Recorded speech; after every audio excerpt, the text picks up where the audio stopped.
الصلاة والسلام على أشرف الأنبياء والمرسلين محبوب الرب المشرقين ورب المغربين مولانا ومولى الثقلين جد الحسن والحسين أبي القاسم مصطفى محمد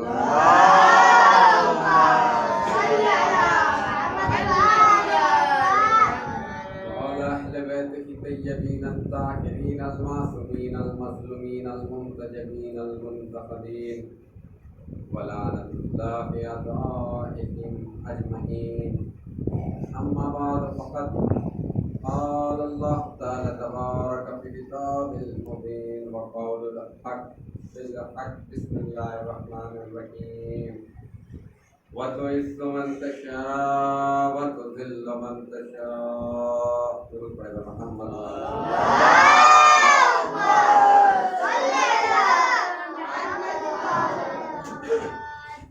عزیزان محترم، برادران عزیز، احباب کرام، مالدار شہدا،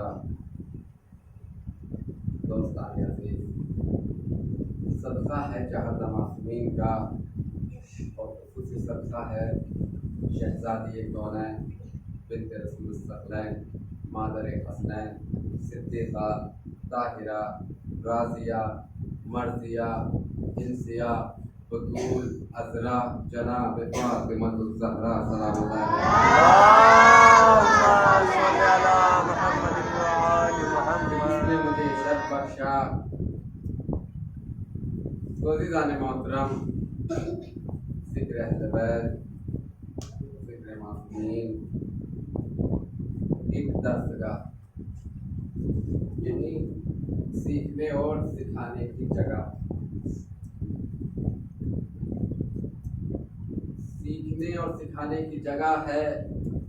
درسگاہ کا کمال کیا ہوتا ہے کہ جس میں سکھایا جاتا ہے، سیکھا جاتا ہے. عزیزان محترم، کسی بچے کا ایڈمیشن کسی اسکول میں کرا دیا جائے اور وہ اسکول میں جانے کے بعد کچھ پڑھے نہ، جیسا تھا پورے سال میں ویسا ہی واپس آ جائے تو اس کا کوئی فائدہ نہیں ہے. تو اسی طریقے سے یہ ایک درسگاہ ہے ذکر اہل بیت، یہ فرش اعضاء ایک درسگاہ ہے. مجلس حسین ایک درسگاہ ہے. یہ چاہے جس بھی شکل میں ہو، جس بھی صورت میں ہو، ایک درسگاہ ہے. یعنی سیکھنے اور سکھانے کی جگہ، سیکھنے اور سکھانے کی جگہ. یہ کسی بھی شکل میں ہو، یہ ماتم کی شکل میں ہو، یہ مجلس کی شکل میں ہو، یہ محفل کی شکل میں ہو، یہ عزاداری کی شکل میں ہو، یہ نوحہ خانی کی شکل میں ہو، یہ ماتمداری کی شکل میں ہو، یہ کسی بھی شکل میں ہو، یہ ایک درسگاہ ہے. اور درسگاہ کا کمال کیا ہوا کرتا ہے کہ درسگاہ میں جانے کے بعد سیکھا بھی جاتا ہے اور سکھایا بھی جاتا ہے. درسگاہ میں جانے کے بعد سیکھا بھی جاتا ہے اور سکھایا بھی جاتا ہے. لیکن کمال تب نہیں ہوتا کہ جب درسگاہ میں جائے اور جیسے گئے تھے ویسے واپس آ جائے. بھائی کمال تو تب ہوتا ہے جب اس درسگاہ میں جانے کے بعد کچھ حاصل کر کچھ سیکھ کر آئے، کوئی نیا درس حاصل کرے، کوئی نئی باتیں سیکھے. اسی طریقے سے یہ ذکر اعضاء، یہ ذکر اہل بیت بھی ایک درسگاہ ہے اور یہ بھی اسی طریقے سے درسگاہ ہے. بھائی یہاں پر آنا کمال نہیں ہوتا، یہاں پر بیٹھنا کمال نہیں ہوتا، بلکہ یہاں سے کچھ حاصل کر جانا کمال ہوتا.